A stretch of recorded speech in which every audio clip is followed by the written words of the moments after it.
culture kind of replicates itself pretty effectively. And when you get that sort of zero-sum mindset and that older managerial mindset, that's just people like they see that, they think, they see it on TV or whatever, and they think, oh, that's what it means to be a boss. I'm supposed to like yell and be a dick, that sort of thing.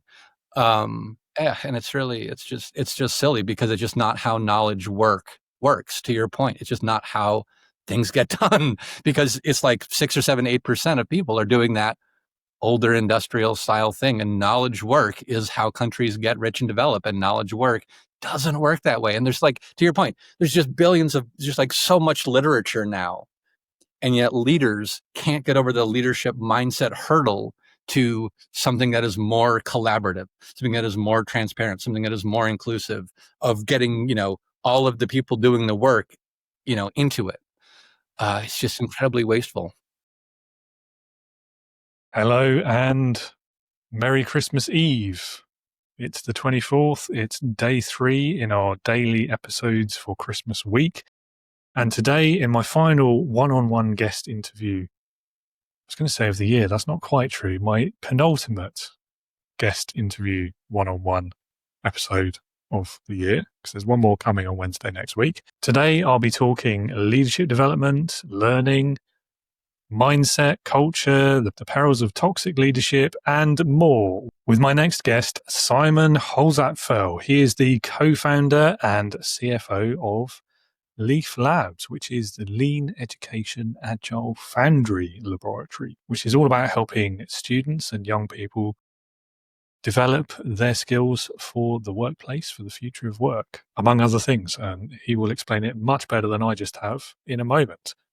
If you enjoy this episode, please do let me know, leave a rating or a review. And if you would like to get deeper into leadership, expand your knowledge, work on your skills as a leader, or if you're seeking guidance or support with your leadership, then do pay a visit to my website as well. It's on the screen, it's in the show notes, it's leadingwithintegrity.co.uk. There you will find articles, free resources, including my PDF guide to your first steps into leadership. There's a Leadership Heroes quiz, bit of a sci-fi theme to it. So it will help you develop on the kind of leadership that you aspire to, some of the values that you may have. There's also links to book onto my next Leadership Values workshop, which will be in the new year now. You can sign up for my newsletter, and of course, on that homepage, the big green button to come and join the Integrity Leaders online community. More about that at the end of the show. So that link is in the show notes and on the screen. As always, do reach out if you have questions. I would genuinely love to hear from you.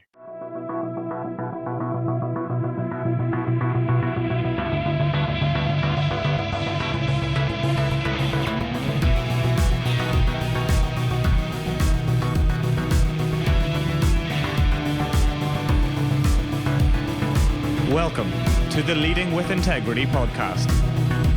Leadership talk for the modern manager. With your host, David Hatch. Simon, welcome to Leading with Integrity. Lovely to have you on the show.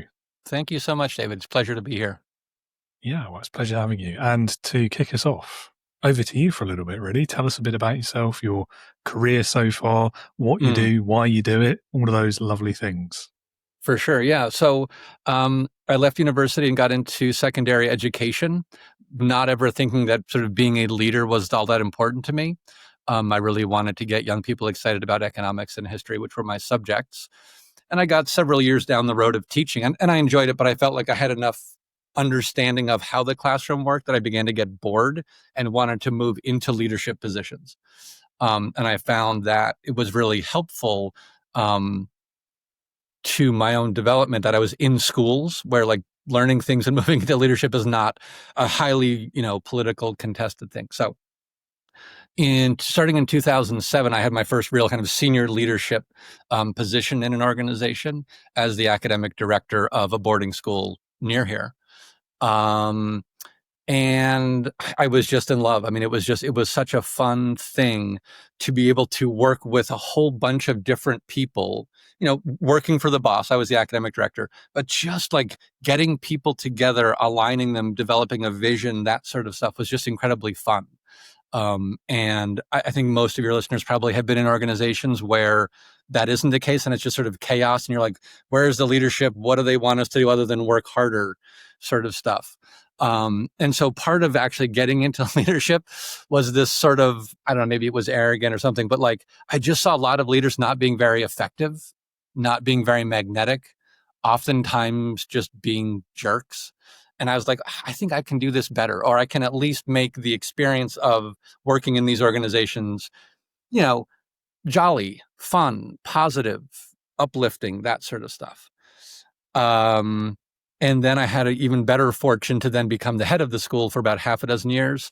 And then I was just completely burnt out. And so, being a head of school was great. We raised millions of dollars. Again, lots of good stuff.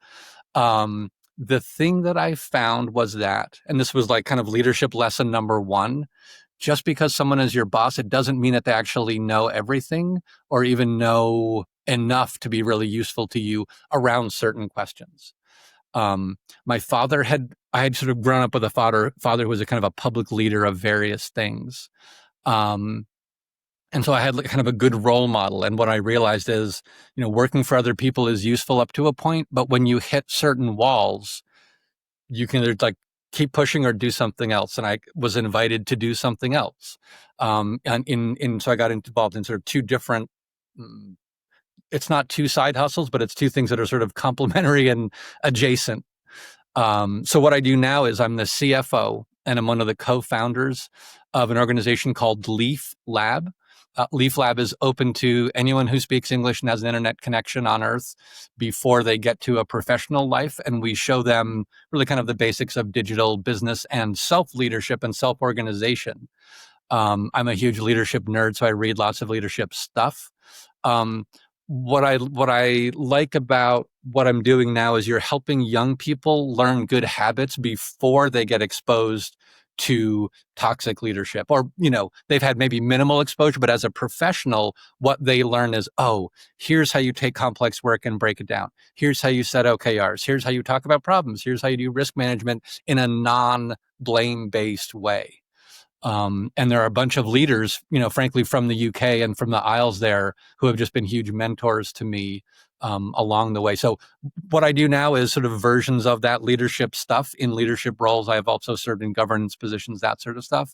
But mostly what I try to do, and your readers could see this, your listeners could see this on my Substack, is just help people learn that leadership is not magical. There's no like wizardry to it. It's about honesty with yourself and getting good people around you. So that was kind of a long answer to your question, but I hope that gives something of a trajectory. No, it does. And there's some interesting themes emerging there as well straight away. I agree. I think it's a really fun job to do. If you're lucky enough to get the chance to do it, and I managed to keep it long enough. And I think that sometimes gets lost, doesn't it, in the conversation about leadership. It is a responsibility. It can be a burden, but that doesn't mean it can't also be fun and a really great job to have. So I'm trying to say that more, because I feel like it's important that we say that. It is. Yeah, as with all things, it depends on who you're working with, I suppose, doesn't it? Like if you have the wrong team, then maybe not. But yeah. And so the point around like leadership in education is interesting to me. There's kind of two things that come out of this quite a lot, because you're not the first leader in education or the first teacher that I've interviewed. And there's kind of two things that I find really interesting about this. The first one is, for a lot of people, the first leader they're going to experience outside of the home is a teacher. And so teaching itself is leadership in a way. That's a great point. So I'd love to get your thoughts on that, actually, with your career history. It's interesting. I had never thought of it that way, but like it kind of like hit me up the side of the head. Yeah, that's such a good point. It really is. It is those teachers. And so as I cast my mind back to those sort of younger grade teachers, they were so influential for just how to be an adult, how to make things happen, how to organize things. Yeah, that's a really good point. Yeah. And I think, you know, in education, the interesting thing is a lot of people get into classroom teaching. The adults get into classroom teaching, mostly because they don't want to actually be around other adults necessarily, and they don't want to have to deal with a lot of that stuff. So being the only adult in a classroom makes leadership, you're kind of the default person for good and for bad. So I think what that's also making me think is, I wonder if there's any sort of like how much leadership training gets into teacher training. And I don't know that world very much, but it does make me wonder. Yeah, that's a good question, actually. Yeah. It's, I can certainly empathize with, some adults in some workplaces, definitely. I can see the appeal of teaching from that perspective. Yeah.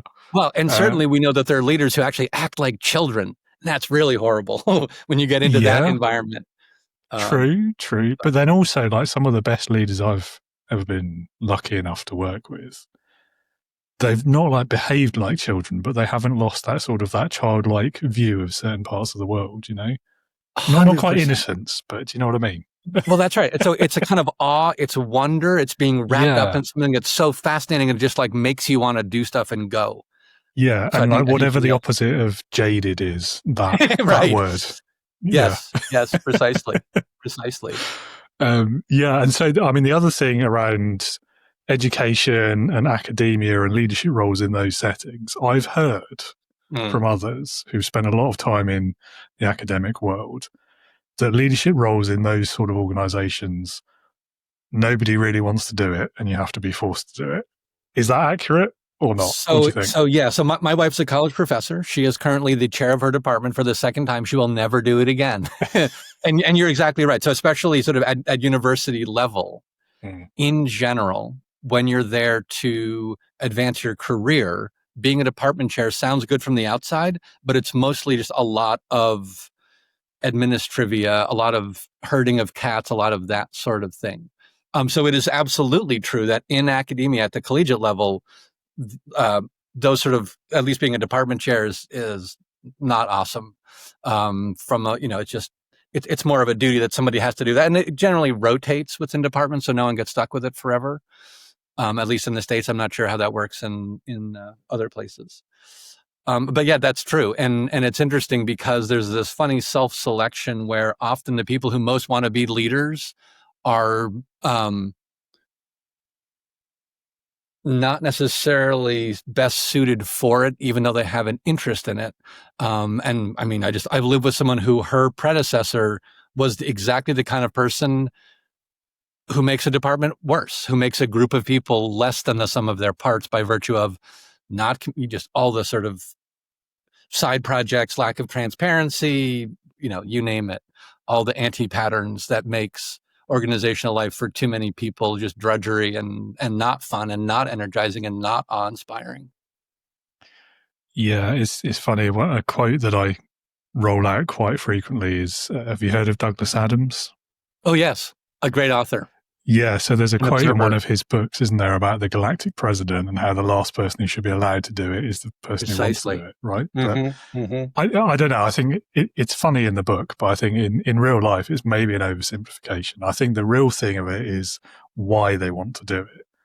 And I think a lot of these leaders, in inverted commas, who end up in those positions or who have chased them, the reason they want them is not because they want to be a good leader or because they want to make a difference even a lot of the time.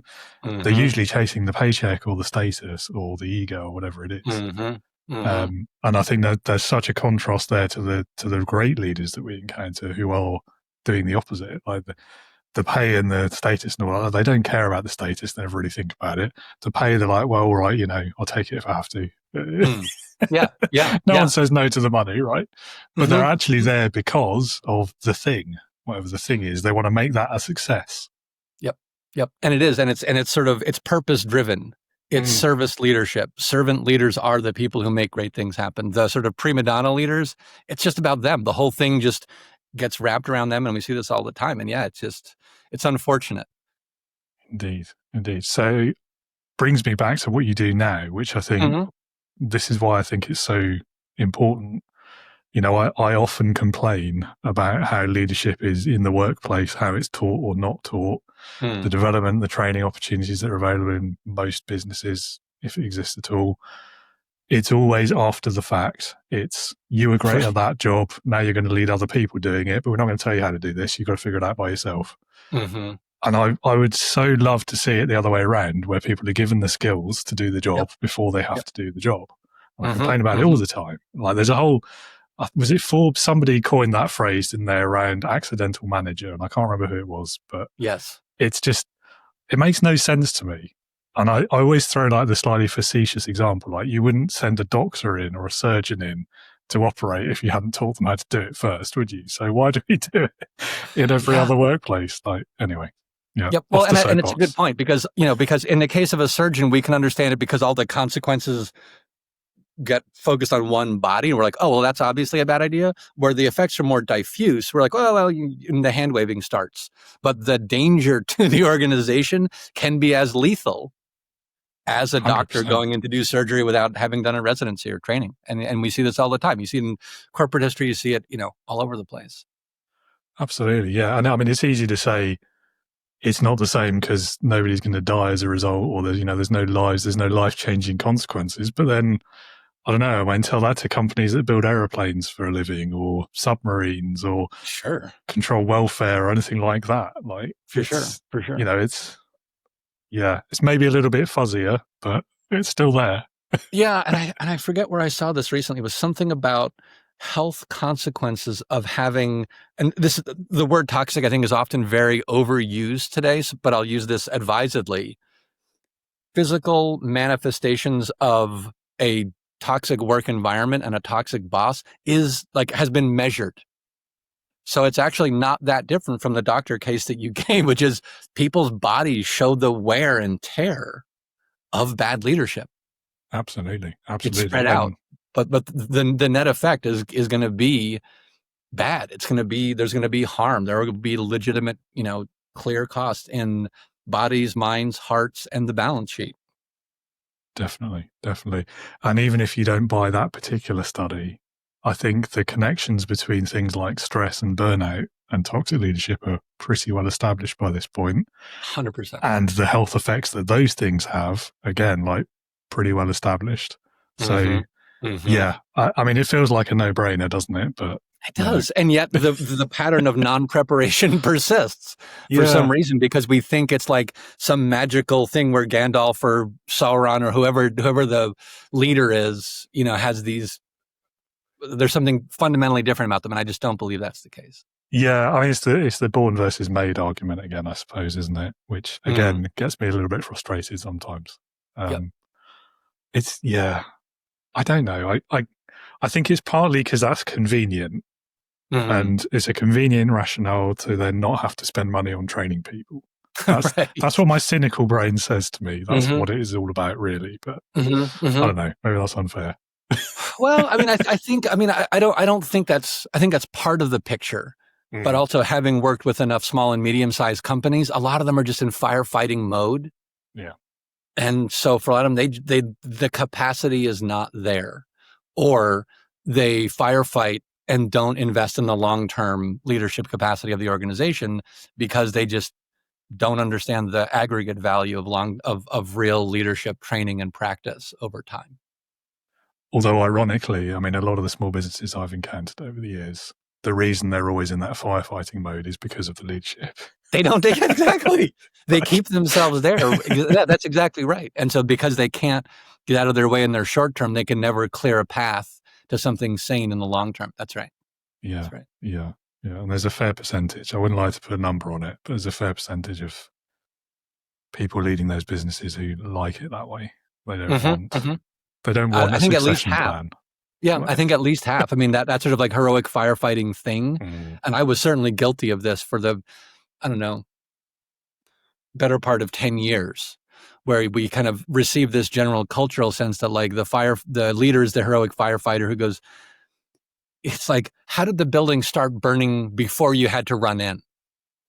let's just like having things not catch on fire. Then we don't need fire person leadership styles. And yet again, it's not fashionable.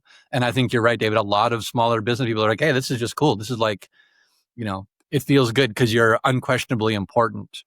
And I think one of the hard things about leadership is day to day, minute to minute. It's rare that any given choice is necessarily super clear, and certainly the implications or ramifications of what will come next is definitely not predictable. And I think so. It makes it easy for those smaller business people to just kind of keep in that groove despite themselves. Yeah, it's very easy to talk your way into things, isn't it, or out of things. But yeah, I mean, also I think going back to what you said earlier, there's quite a lot of people who are in that position who've started that business because they saw something else. I'm like, well, I could do that better. Yep. So I'll do it myself. Yep. And then once if you start with that mindset, it's quite difficult, I think, even like years later to shift out of that, to change gears, change lane, direction, whatever metaphor you prefer.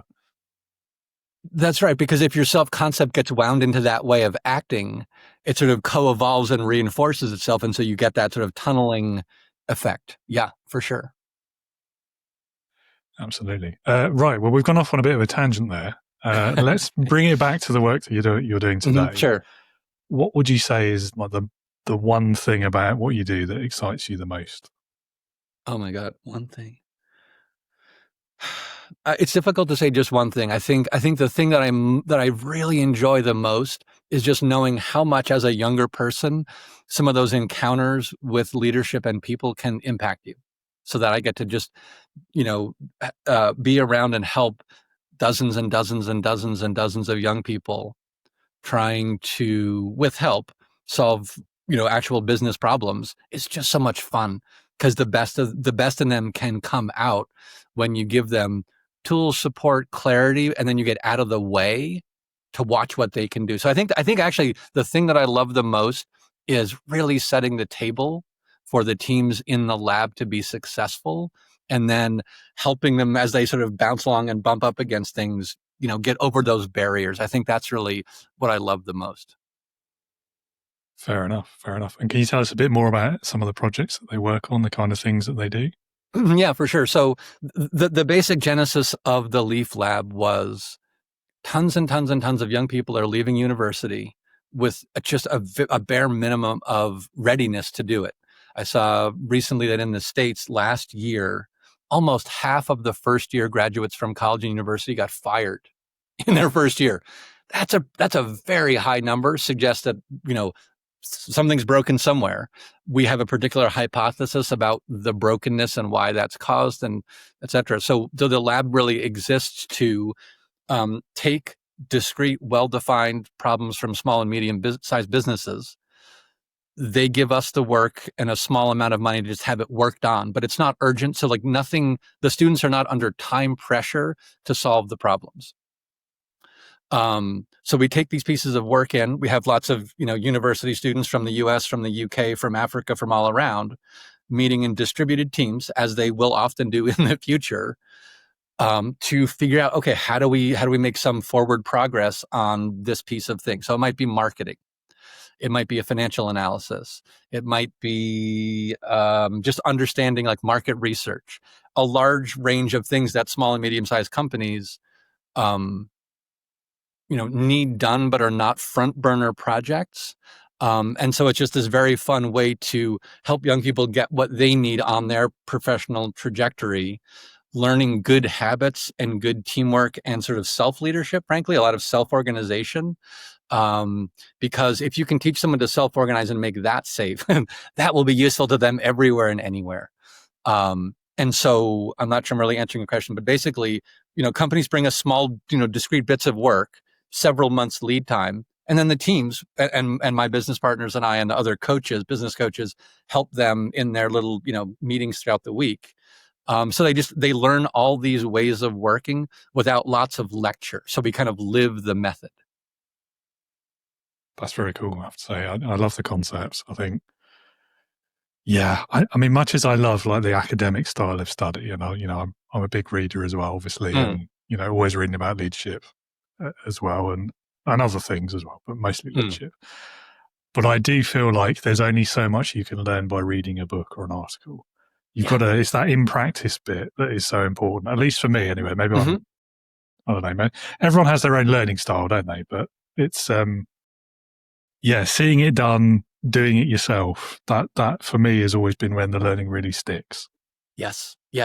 And I think a lot of young people today are very tentative, uncertain of how to do things. And a lot of them have to feel like they have to be perfect.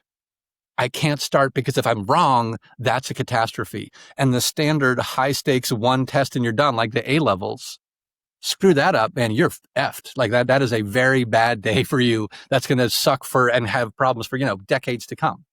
It's just insane. It's not a way to take the human capital in any population and really develop it in the way that used to be true, especially in the UK. I mean, the UK was like the global leader in innovation for the 18th and most of the 19th century, I would say. And then something happened such that that's less true now. But there was that sort of tinkering, doing something mentality. If you look at steam, if you look at all these foundational technologies of industrialization developed in the UK, because people wanted to just tinker, do stuff, make an improvement. And yes, it involved the head, but the value to society is when it gets out of your head, hopefully goes past your heart for a minute. So you're thinking about what you're doing and the purpose, but then it has to get out into your hands, into the world. Because again, if half of the college graduates are getting fired in their first year, they're probably smart, but they can't translate that. It's like having a big engine and no transmission in your car. You're not going to go very far. And so that's like, solving that problem or like improving that situation is super fun to be able to work on. I'm trying to put my finger on the history of that, but there was like the Industrial Revolution. There was, I guess for us, it was the two world wars that kind of killed industry, at least in a lot of ways.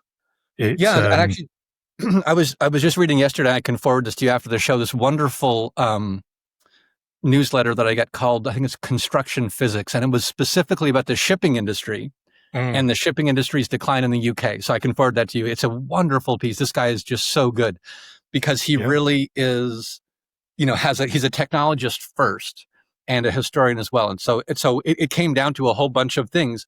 In particular, the UK was making more tonnage of ships than anyone else in 1800.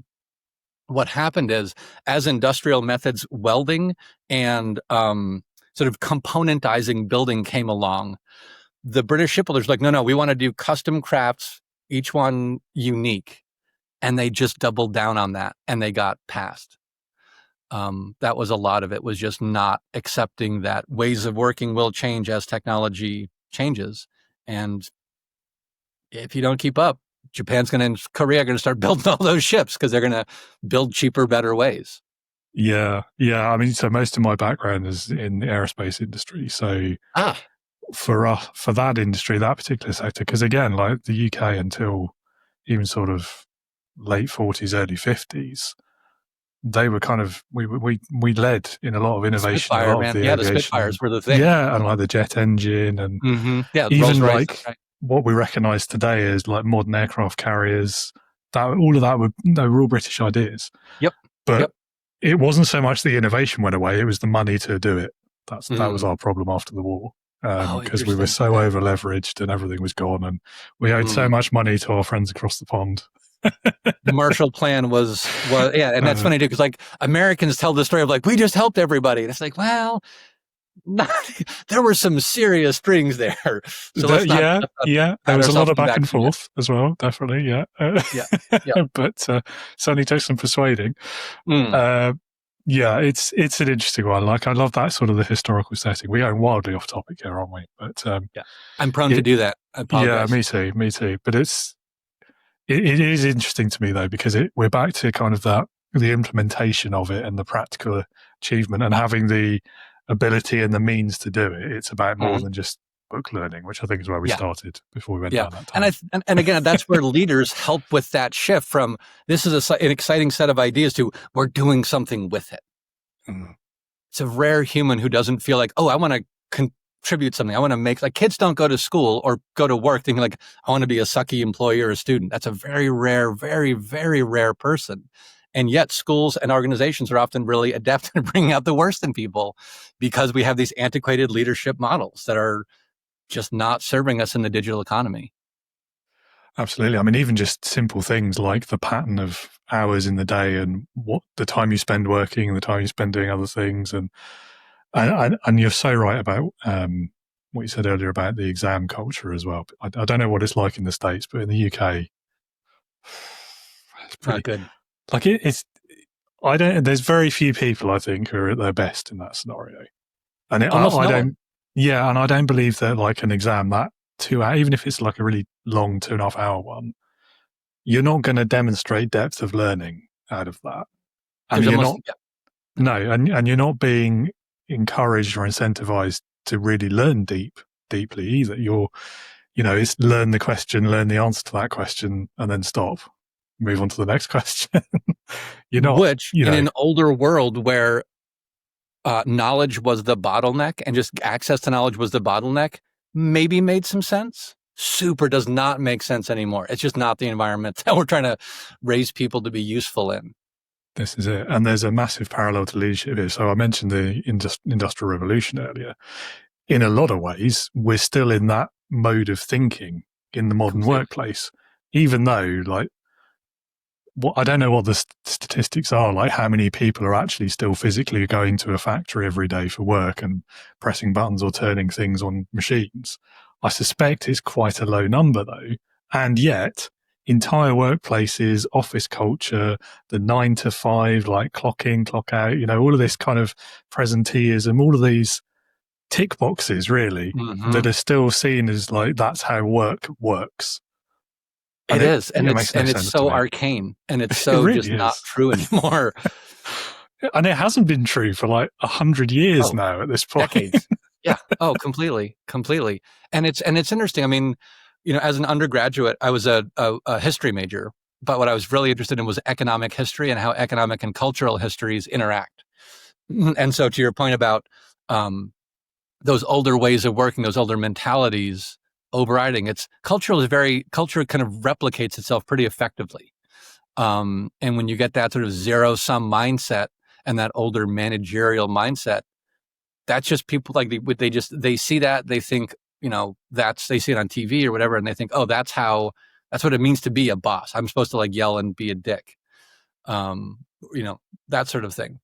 And it's just silly because it's just not how knowledge works, to your point. It's just not how things get done, because it's like 6 or 7, 8% of people are doing that older industrial style thing. And knowledge work is how countries get rich and develop. And knowledge work doesn't work that way. And there's like, to your point, there's just just like so much literature now.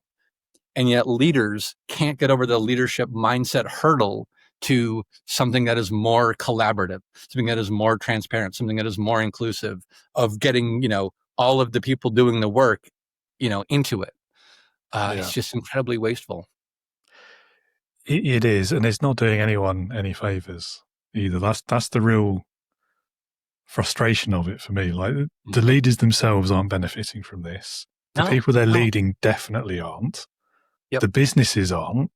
Yep. Like the businesses are, I mean, they wouldn't keep doing it if it wasn't achieving at least to like their minimum required level to stay in business or whatever, or even like make a decent profit sometimes. But I'm convinced that they're missing out, and they could be doing twice as much money and twice as much results and have much happier people, and leaders who don't have to work as hard at managing those people because they'll become self-managing because they control their own hours or whatever that might be. And there's at best, it's a huge missed opportunity, I think. Tremendous. Yeah. And I think it was John Maynard Keynes, probably 110 years ago, wrote this very famous essay about the future and what will we do when we have all this leisure time as machines do more and more of the industrial work.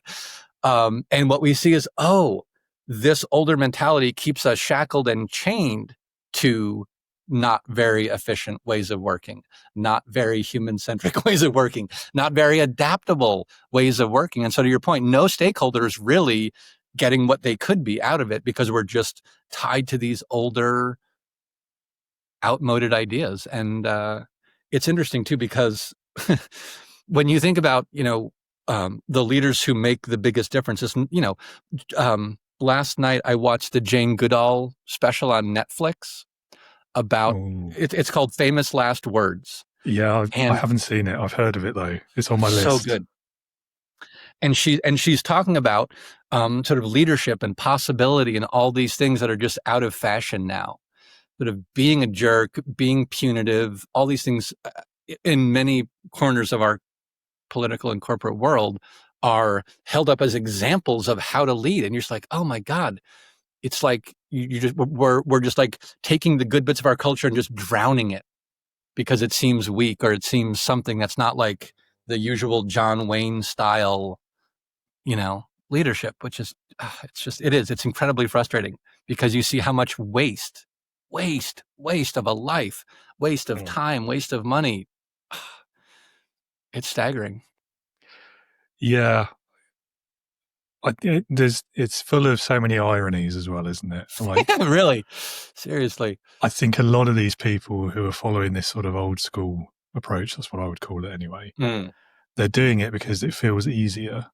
And it feels like to go and just like treat people as humans and get to know them a bit, that's more work in their view. But the irony is it's actually not. Like, it might feel a bit more uncomfortable when you first start doing it, but once you get into it, actually that's just how you, if it wasn't in the workplace setting, that's how you would interact with people anyway. So what's the difference? Like, you're probably going to be better at that than you are at being an arsehole, unless you are just naturally an arsehole, because some people are, but and it's just weird to me. Well, I think it's interesting. So I was thinking, like, my head is just like, I'm a super nerd. So like my head goes to, well, what would be a rule? Could we come up with a business rule that would make these sort of things easier? And it just completely slipped my head. So maybe it'll come back. But I do think that, with some of these leadership things, there really are, I know what it was. For leadership, if we can just separate out control versus influence. Influence is much less expensive and can be much more fun. You can influence a group in a positive way that doesn't involve people feeling demeaned or made less than. If you have to control everything in that old boss way, you'll put huge resources into controlling something that you could just influence for a lot less cost in other ways. So I think that's, if we could just say, what do you really have to control as a leader and what do you need to influence? We could help tease apart that older way. I think a lot of bosses don't even like being jerks. They just don't know a better way. And they don't have examples. The examples are often not flashy and, cool. But I think the control versus influence, if we could just split that apart, we could do a lot of good in our organizations. Yeah. I really like that. That's a great way of explaining it as well. Yeah, and I think you hit the nail on the head there. I think that's why most managers, bosses, leaders are like this. Yeah. Because they don't know another way, so they just do whatever their boss used to do when it was the other way around, right? You just copy and paste into, because if that's the only example you've ever had, like, what else are you supposed to do? It's very, completely understandable, but that doesn't make it any less frustrating. And doesn't make the cost any less real. Indeed. The cost to society, the cost to our health, the cost to any number of things. Absolutely. Which I guess sort of leads into the next question, which is about organizational agility. Quite relevant there, isn't it? So, I mean, what is it and why does it matter? Oh my gosh, I love this. So, and I'll just, so as to not go off on a 40-minute tirade about this, I'll just simply say, adaptability, agility, whatever you want to call it, is less important than describing what those things look like in an organization. So organizational agility, business agility, whatever those things are, is to me just kind of a generalized proxy for the culture, the processes within the organization that allow it to sense and respond to its environment, other competitors in the market, changes of customers, those sorts of things. So business agility is internalizing those processes and that mindset so that your organization can simply evolve and maintain its place in the ecosystem that it's currently operating in to, kind of persist over time. So it's sort of like helping yourself get fit for purpose by being able to learn sense the environment and then, operationalize that. I would say in a general term, that's what it is, but that may sound very abstract. We can sort of drill into specific practices that enable that behavior. But it's basically just adaptability to the environment. Which is a good definition.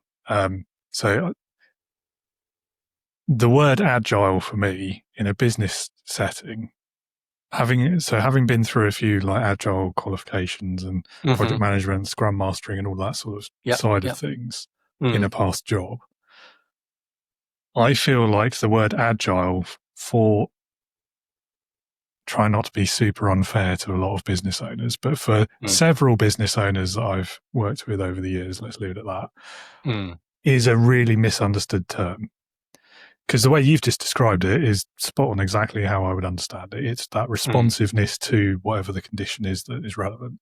So in an agile software environment, that is the user need. What does the user need this to do? That's what we're going to respond to. Business owners I've worked with and met and encountered over the years, and even things you see on social media and LinkedIn and things like that, see the word agile as like the more dictionary definition, like the word you might associate with, say, I don't know, a lion in the wild, Precisely. like agile in terms of moving fast and changing direction quickly. That word quickly is where I get stuck with it, because I'm like, well, why aren't we being agile? It's been 20 minutes and we haven't changed direction yet. No, this isn't what it means. This isn't what it's for. Yes, exactly. Well, and I think, quite frankly, a lot of the early agile, I mean, again, if this is too much nerd stuff, you can just cut this out of the final version. But I've studied agility from way back, and have had this just incredibly good luck to meet kind of the grand founder of the agility movement named Tom Gilb. And I would happily introduce you to. He would be a wonderful guest. He has a very, very specific method that he's developed since the 70s, in fact, even earlier, to help business leaders, without using the word agility, evolve themselves in a very quantitative, specific way. I think a lot of agility, as it became popular, got really, like the word agile assholes, who would be very dismissive and scornful of other people about various things. And I was on that path, and I had a couple of things kick my butt, and a couple of people who were really just great mentors who were like, listen, buddy, you got to like back up a few steps here. So if I'm working with a leader, I'll often delineate there's really only one thing happening here, which is the interplay of your social technologies and your physical technologies. As sapiens, what distinguishes us is tools and culture, and moving those things forward over time. So a physical technology, we know what those are. Social technology is much, much harder. Doesn't have weight. A contract is a social technology that was developed years ago that we've now refined in a very specific way. So once you start to see social technology as the enabler of the physical technology, you get this very different world. And so what Tom does is he helps, bring those two things together. So the stuff that I do, the stuff that he does, are really designed to help the social technologies enable the physical technologies. Whereas in the past, a lot of agile was just very revolutionary and said, if you're not estimating story points, if you're not so prescriptive, that it made a lot of organizations allergic to agile because it was so prescriptive and not evolutionary. I'll stop ranting there. No, you made me cringe there as you gave me a flashback about story points, but such a waste of time. Yeah, I think it's the thing, parts of it like that where it's intended to be really abstract, I think is that's where people get really stuck with it, I think, quite quickly. I mean, I certainly did at the beginning. And again, like, it's not just agile, but I think anywhere where we're trying to impose process, and it's that word impose, isn't it? And what is driving what, and why are we doing these things? That's the core bit that I think any business owner needs to understand before they do any of these things. Indeed. Because again, like, we've probably all worked in a job where there's someone in the room, I've been this person in the past, who says, well, the process says you need to do this, and then this, and then this. And you didn't do that, and you skipped B, and went straight to C, and now you've broken it. We've got to throw all of this away and start again. Even though actually it was probably quicker. B was unnecessary. That's why they skipped it. And the output was just as good, if not better. So, but you get, I had a boss who used to call it the cart before the horse, and I therefore hate that phrase, but I can't think of a better way of saying it. Yeah, the sequence does matter. I mean, I think that's accurate. Yeah. Yeah. But I think, if we're talking about like innovation and creativity and seeing those things as positive in a business, you can't just like religiously, dogmatically stick to a process just because it's there, whether that is agile or whether it's, I don't know, like your quality control process or whatever that might be. And I think, it's easy to just do that because then nobody has to think, do they? But right. Well, and again, in times past, you didn't want your people to have to think. The boss had all the answers. Now, knowledge work, that just doesn't work anymore. Absolutely. And again, like it's harking back to, like, it's not even as far back as the Industrial Revolution, is it? It's like, it's the production line mentality where you want everyone to do the same thing every time in the same order because you're talking about mass production. But mass production thinking doesn't work for small businesses. And 99.9% of the businesses in the UK, in the US, are small businesses. Indeed. Right? So, there's a disconnection, isn't there? And it's very perplexing. Oh, there we go, new word. Yeah, and it is. And it's perplexing because it's ineffective and seems to be durable. And you're just like, what's going on here? Yeah. You got to laugh, though, because otherwise you cry. Yeah. So I'm going to skip a couple of questions because I think we've covered quite a few of these points anyway, and I've just got an eye on the time. So as leaders then in these kind of situations, these kind of businesses, what can we do? How can we make work easier for our teams? Yeah. I mean, I think thing number one is just as a leader to try to get better as a servant leader. Lots of books about it, not hard to do. Servant leadership is really the thing. I think the other thing, and this is really to your point, is just invest in leadership in the way that you would invest in IT. Because human capital will, if you're undercapitalized, will kill you as much as being under fiscally capitalized. And so it would be servant leader, embrace change. It's not going to go away. And then find friends who you trust to be a real thought partner. I mean, I love shows like yours. I love there's so much out there now for aspiring leaders that, I think in many ways there's never been a time to upgrade oneself. And so much of the sort of fear-based, just rush for the quarterly reports, rush for that sort of stuff, unfortunately still drives so much of what's going on. Yeah, I think for me it's about value, isn't it? And that's like value for the business, but value for you as the individual as well. Like if you're not, if there's no value for you in just showing up and doing a report that, to be honest, ChatGPT could probably do for you, right? Oh yeah. Yep. Then why do it? Go and find something else where there's a bit of purpose behind it that you can identify with.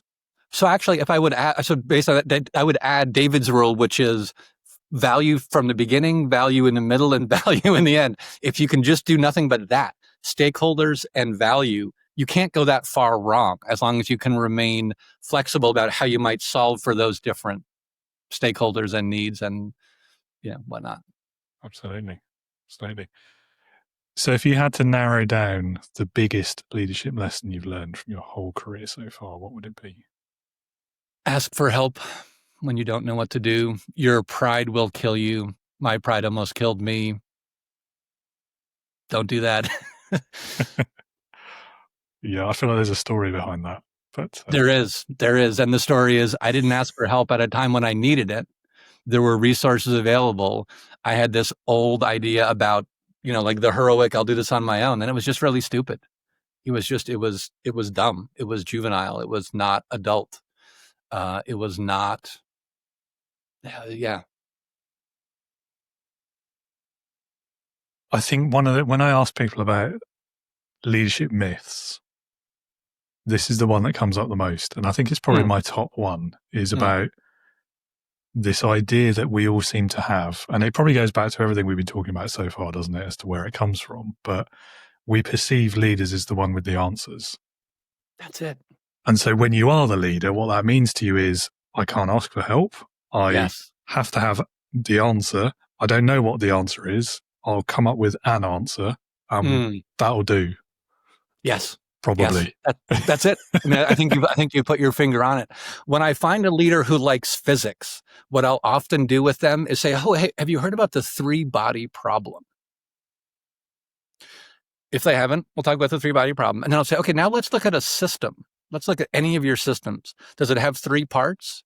Are those parts nonlinear ever? Then let's stop trying to predict the future, because the 3-body problem says we can't do that.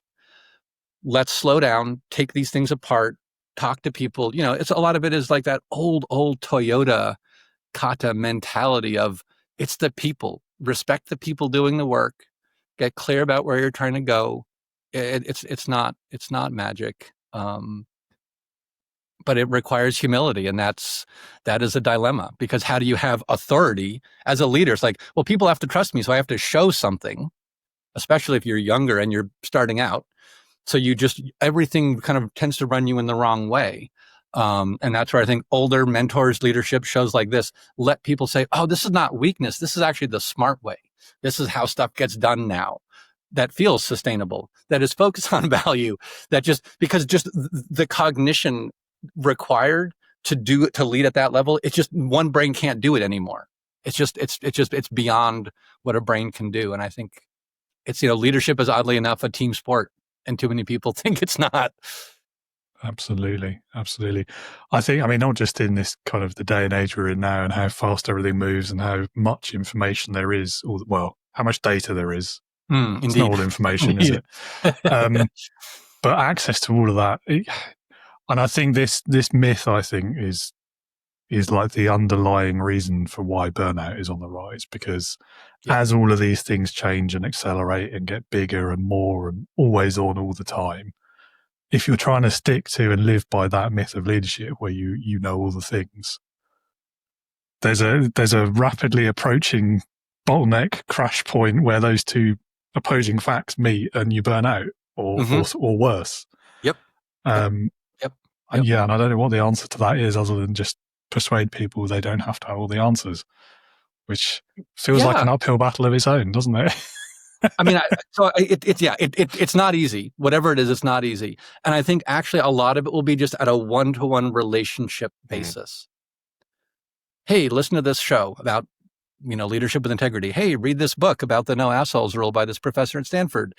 Just so many ways to sort of break that thinking down and show it as just antiquated. If we were alive 500 years ago, we would have been certain that the sun moved around us. Didn't mean people were assholes or dumb. They just didn't have the right things. They hadn't done the observations to develop the theory. We've done a lot of that now. Let's keep up with that. And so I think, in terms of leaders, for the leader who's more science-minded, you can bring them leadership science. For the leader who's more touchy-feely, you can bring them things that work with them. I think, another thing about leadership is it's like anything. To find one's own voice as a leader will take time and experimentation. Letting that be okay is important. And, helping your boss understand these things in a way that doesn't make them feel bad, would be the thing that anyone who is, wants to move up into leadership should do. Just learn, stay curious, you'll do better, would be the other thing. Oh yeah, 100%. Having made a massive deal earlier about ask for help, at the same time, you've got to find that balance between like it being okay to get things wrong occasionally and learn by doing a little bit. Again, it's back to what we talked about around like practical learning, isn't it? Learn by doing, literally. Like sometimes and it's really difficult in the moment to know the difference between, do I need to go and try it and figure it out on my own, or should I ask for help? That's right. Yes. It's a challenging one, not just for leadership. I think just anything you're trying to learn in life, to be honest. To me, it's one of the dilemmas of modernity. Yeah. Yeah, and I guess alongside that is the other big dilemma, isn't it, these days, of just because you go and try and find the answer doesn't mean it'll be the right one. That's right. And even if it's right now, it may not be right next year. Well, yeah, quite. Because there's so many answers available now, aren't there? Like everywhere you look. Google it on your phone. Like, yeah, it's a tough one. I don't want to get into ChatGPT and LLMs and AI because I always rant about this. Right. Yeah. So I think we've probably covered the mistakes that leaders make. I'm going to skip that one. I think we've talked about that enough. I love the answers I always get to this question, though. So I'm going to ask you this one. What is your best memory of being led? Oh, that's a wonderful question. My best memory of being led. Whew. I'm doing sorting in my head of several different things to think of what the best one might be. Boy, I think one of the best examples of being led, this is maybe a bit cheesy, was just my dad. And I remember as a young boy, my brother and I being shown how to lead by him in how he lived his life. So that's not a specific moment, but it was the moments where I saw him in public, holding an audience, in public, doing whatever. Those moments where I was like proud of my dad, but also feeling like, oh, I can do this too. I'm not going to be better than him, but it's like, it was a thing where like he made space to feel like you could get into that thing. And so that leadership was not, being subjugated. I experienced leadership as something that let you then grow. And that was that feeling of being led into something better. That was just marvelous. That's a pretty unique answer, I think. A lot of people answer a parent for the later question we haven't got to yet. And I don't always ask this one, so it's difficult to draw a trend. But yeah, I don't think anyone's answered with a parent for this one before, so that's really interesting.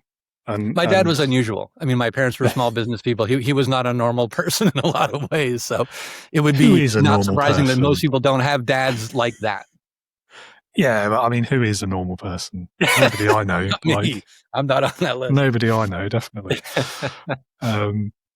Yeah, I mean, it's a great example, and yeah, thank you for sharing that story. So I only have difficult questions left now, I'm afraid. Brilliant. There's only 2 of them though, so hopefully you'll be all right. First one then. If you could go back in time, ignoring the physics of it, but if you could go back in time to the start of your career, what advice would you give to your younger self? Ask for help. Don't be proud. It's too easy, that one, wasn't it? Yeah. We've already answered it. Oh. But it took years. I mean, it took years. It took years because, again, as a smart kid in school, you're told, just be smart. Be smart. And as we know about fixed and growth mindset, that is not, right? That's just not good advice anymore. And so I would go back and say, growth mindset is a thing. Like I was trained and believed that growth mindset was what you got. You were smart or not. You were, and it was just that very sort of binary, reductive way of seeing what a person can grow into. I'm going to hate myself for saying this, but there's different kinds of smart, aren't there? Like there are. I mean, it's fundamentally true.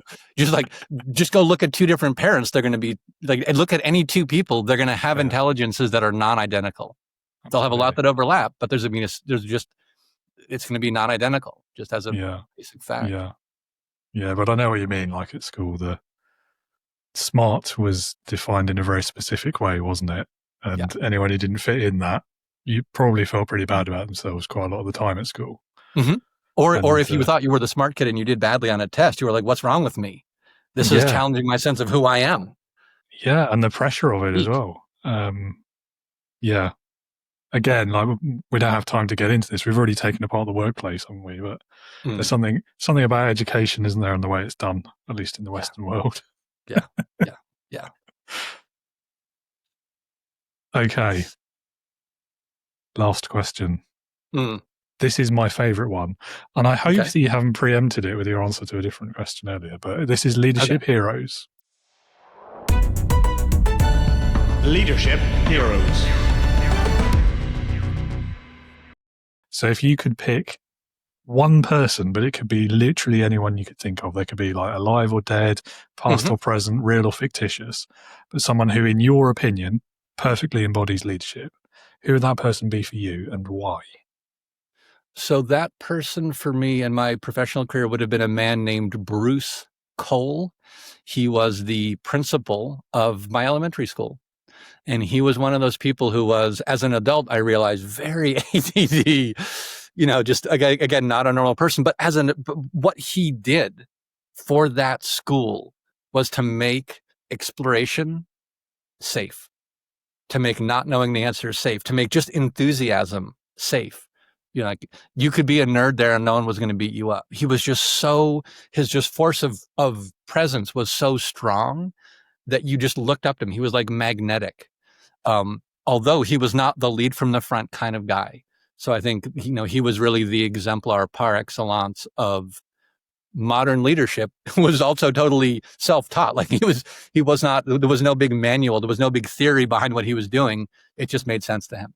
So he had that sort of intuitive sense for how to lead with integrity and lead through inspiration, perspiration, and,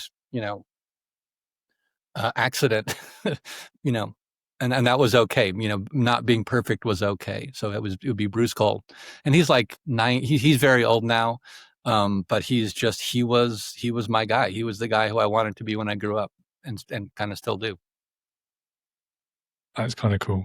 It harks back to what we said right at the beginning, doesn't it, about teachers being the leaders in our lives and things. And clearly inspired you, given what you've got on to do with the rest of your career. And the results obviously speak for themselves, don't they? Yeah.